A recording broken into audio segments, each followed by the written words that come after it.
Friends, Mahalakshmi സീരിയലിൻ്റെ ഇന്നത്തെ episode റിവ്യൂയിലേക്ക് എല്ലാവർക്കും സ്വാഗതം. അങ്ങനെ ലേഖയും കണ്ണനും തമ്മിലുള്ള വീഡിയോ കോൾ സംഭാഷണമാണ് കാണിക്കുന്നത്.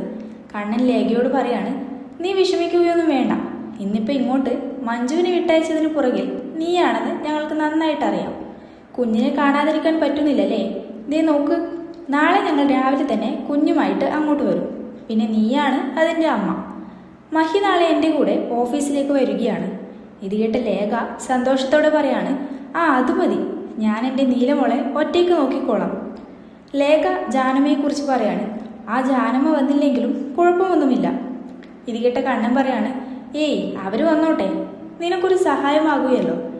അടുത്ത രംഗത്തിൽ പ്രതാപനും ജാനമ്മയും തമ്മിലുള്ള ഭീഷണിപ്പെടുത്തൽ സംഭാഷണമാണ് കാണിക്കുന്നത്.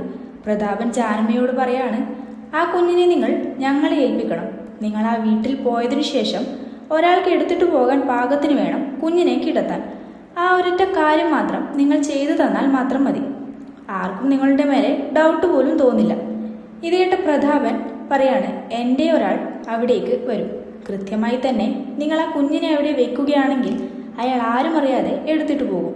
ഇത് കേട്ട് ജാനമ്മ പേടിയോട് പറയാണ്, സാറേ, ഇതൊക്കെ പ്രശ്നമല്ലേ?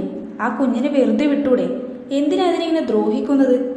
ഇത് കേട്ട പ്രതാപൻ ഭീഷണിപ്പെടുത്തിക്കൊണ്ട് പറയാണ്, നിങ്ങൾ പറഞ്ഞത് ചെയ്താൽ മതി, നിങ്ങൾക്ക് കിട്ടാനുള്ള തുക കിട്ടുന്നുണ്ടല്ലോ, നിങ്ങളുടെ മോൻ്റെ ജീവനല്ലേ വലുത് എന്ന് പറഞ്ഞുകൊണ്ട് ഇന്നത്തെ എപ്പിസോഡ് ഇവിടെ അവസാനിക്കുകയാണ്. അടുത്ത എപ്പിസോഡിനായി എല്ലാവരും കാത്തിരിക്കുക.